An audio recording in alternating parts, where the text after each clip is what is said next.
নমস্কার বন্ধুরা, আমি তুহিন রিভিউলজি চ্যানেলে আপনাদের প্রত্যেককে স্বাগত জানাই। এখন কথা বলবো সালমান খান এবং রাশমিকা মান্দানা অভিনীত এআর মুরুগদাস পরিচালিত সিনেমা সিকান্দার।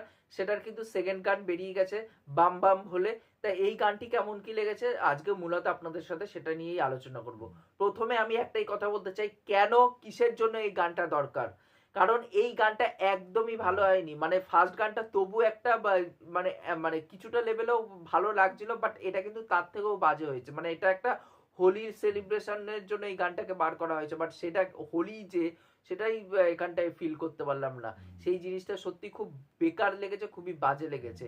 এখানটায় রাশমিকা এবং সালমান খানকে দুইজনকে একসাথে নাচতে দেখতে পাচ্ছি, এবং অন্যদিকে দেখতে পাচ্ছি যে কাজল আগারওয়াল এবং তার ফ্যামিলি, এবং এটা হতে পারে যে এটা রাশমিকা মান্দানার ফ্যামিলি, এবং কাজল আগারওয়াল হতে পারে এর দিদি রাশমিকা মান্দানার।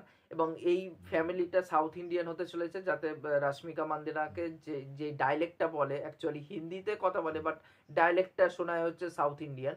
সেইটা যাতে অ্যাকসেন্টটা যাতে ঠিকঠাক সুইটেবল হয়ে যায়, এর জন্য হয়তো এই ফ্যামিলিটাকে সাউথ ইন্ডিয়ান করে দেওয়া হয়েছে এখানটায়। তার সত্যি কথা বলতে গেলে কিন্তু আমার এই গানটা একদমই ভালো লাগেনি। এবং এই গানটার যে সেট ডিজাইনিং এ করে যে গানটা তৈরি করা হয়েছে না, সত্যি এখনকার দিনে দাঁড়িয়ে একটুখানি মানে মানে আর্ট ডিজাইনিং এর কাজও আমার ভালো লাগেনি, ভিজুয়ালও অত ভালো লাগেনি। আমি বারে বারে একটাই কথা বলছি, দেখুন এটা নিয়ে না আর আলাদা করে কিচ্ছু বলার নেই যে গানটা কত ভালো, মানে সেট ডিজাইনিং কত ভালো। দেখুন আমি যে গানের বিশেষজ্ঞ খুব, আমি সেটা বলি না। অ্যাজ শ্রোতা হিসাবে আমার কিরকম লাগে আমি সেটা আপনাদের সাথে শেয়ার করার চেষ্টা করি। বাট সেখানটায় দাঁড়িয়ে যদি গানটাই যদি ভালো না হয়, সেটা এখন কি করবো। আমি ৩-৪ বার গানটা শুনেছি, বাট গানটা সত্যি কথা বলতে গেলে একদমই ভালো লাগছে না। হোলি উপলক্ষে এই গানটাকে রিলিজ করা হয়েছে, সেই যে মানে ভাইয়ের সিনেমা। আমি আগের গানটা তোর ঝরা যাবির গানটা তোর ক্ষেত্রে বলছিলাম যে ভাইয়ের সিনেমা আসছে, ভাইয়ের সিনেমার গান আসছে, সেটা কোথাও ফিল করতে পারছি না, কোথাও না। মানে এতটাই বাজে গান হয়েছে এই গানটাও। মানে সত্যি আমি খুব ডিসঅ্যাপয়েন্টেড হচ্ছি। মানে ভাই আগের মতন আগের নাচছে না। মানে এখানে সিম্পল স্টেপ, বাট ভাইকে সেই মন খুলে প্রাণ খুলে নাচতে আর দেখতে পাচ্ছে না সালমান খানকে। মনে হচ্ছে কোথাও একটা জড়তা, একটা স্টিভনেস কাজ করছে তার মধ্যে। মানে এই গানের আর তার মধ্যে আমি টিজারের ক্ষেত্রেও বলেছি, বাট যে আগের গানটা এসছে যে প্রচন্ড ঝা চকচকে করে দেওয়া হয়েছে, কালারফুল করে দেওয়া হয়েছে, যার জন্য জিনিসগুলো দেখতে ফেক লাগছে। বাট ওভারঅল গানটা আমি বলবো প্রচন্ড ডিসঅ্যাপয়েন্ট করেছে আমাকে। জানি না এই সিনেমার মাধ্যমে আদৌ সালমান খানের কামব্যাক হবে কিনা।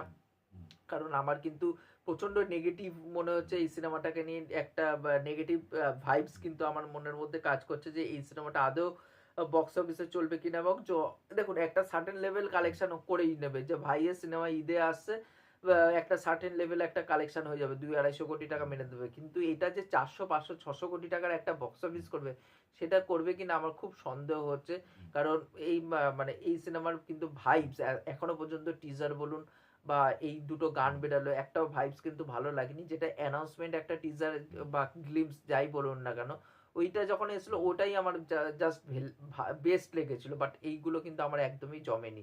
তা দেখার এই সিনেমাটা কেমন হয়, খুবই আশা লো রাখছি আমি এই সিনেমাটার থেকে। কারণ ভাইয়ের সিনেমার থেকে আমি খুব এক্সাইটমেন্ট নিয়ে হয়তো দেখতে যাবো, পরবর্তীকালে নিরাশ হব। বাট সেটা আমি রাখবো না, এক্সাইটমেন্ট লেভেলটা অনেকটাই ডাউন রাখছি। দেখি হলে গিয়ে হয়তো ভালো সিনেমা এয়ার মুরকুটাস আমাদের সাথে ডেলিভার করলো কি করলো না। কারণ এয়ার মুরকুটাসের থেকেও কিন্তু একটা ভরসা আছে। কারণ দেখুন একটা জিনিস কি, মাদ্রাসির যখন টিজারটা বেরাচ্ছে, আমি টিজার লেভেলেও কথা বলেছিলাম যে মাদ্রাসির টিজারটা যখন বেরাচ্ছে সেইটা একরকম মানে দুর্দান্ত একটা ভাইবস দিচ্ছে। বাট এটা যখন টিজার আসছে সিকান্দারের, সেটা কিন্তু ভাইবস দিতে পারছে না।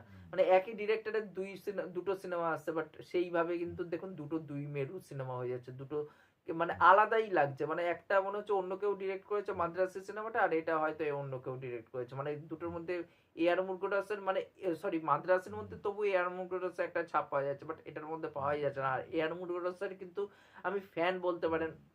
তার সিনেমা আমি দেখেছি, অনেক সিনেমা আমি তার দেখেছি, বাট বেশিরভাগ সিনেমাই কিন্তু আমার ভালো লাগে। লাস্ট হয়তো কিছু সিনেমা আমার তার সেইভাবে ভালো লাগেনি। বাট এবার কেন জানি না, বুঝতে পারছি সেই দারবারের মতন কেস না হয়ে যাবে। দেখার বাদ বাকি কি হয়। এই সিনেমাটা নিয়ে আমার এক্সাইটমেন্ট অনেকটাই লো রাখবো। আপনারা যারা এই গানটা দেখেছেন বাম বাম ভোলে, এই গানটি আপনাদের কেমন কি লেগেছে সেটা নিচে অবশ্যই কমেন্ট করে জানাবেন। আর এই ভিডিওটি ভালো লাগলে অবশ্যই লাইক শেয়ার সাবস্ক্রাইব করে পাশে রাখবেন, তাহলে মোটিভেশন পাবো নতুন নতুন ভিডিও বানানোর জন্য। এখনকার মতন টাটা, বাই।